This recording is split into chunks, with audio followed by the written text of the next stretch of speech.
Okay, we are live here to record our second cross-examination for the nuclear energy debate. We got 3 minutes on the clock. Jared, you ready? Yeah. All right.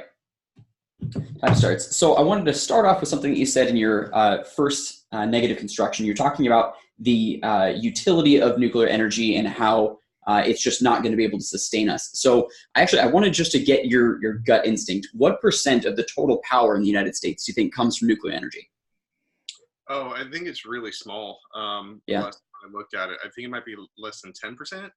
I thought so too. But so if we were to set higher nuclear goals, how do you think that would actually impact the percentage of the total bulk that we've got?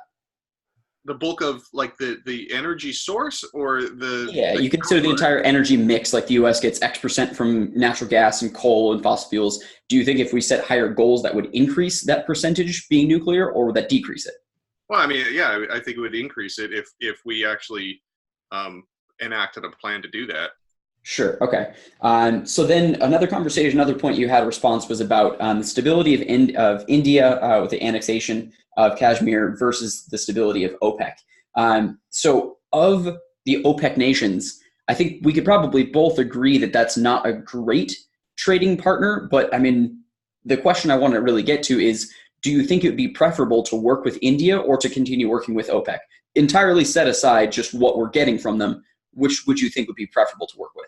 Well, I think even with the instability of some of the countries, it's kind of like evens out. I think more countries like lowers your risk, and OPEC actually kind of proves that because a lot of them in there are really unstable, and we are still able to have fairly stable like gas prices and stuff like that. Sure.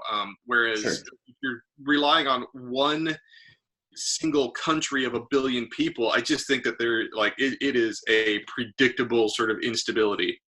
Got it. Okay. But one of the points that you made in that same argument was talking about like the ethical obligations that we have when we're discussing environmental, safety. Wouldn't you say that ethically, it's probably best not to trade with countries, including, Iran, Venezuela, the DRC. These are countries that all are substantially less free than India and have like huge human rights violations and UN sanctions and are like state-sponsored terrorism. A lot Like, of wouldn't those you say it'd be better to trade with India than those countries?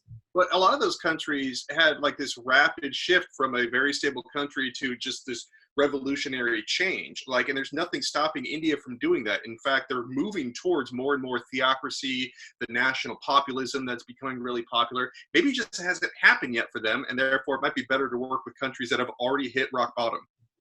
Gotcha. Okay. Cool. My final question is about the weaponizability of U-233. So we talked about how thorium reactors produce U-233, and you're saying like that is weaponizable if you have enough. Like it has to be enriched. Is your concern like domestic terrorism? It's probably more like covert proliferation, that nation states are able to hide the proliferation. And like we were talking about, unstable states might proliferate, and then that would cause instability internationally. Got it. Cool. And that's our time. Thank you All very right. much. Thank you. And how do I end this game?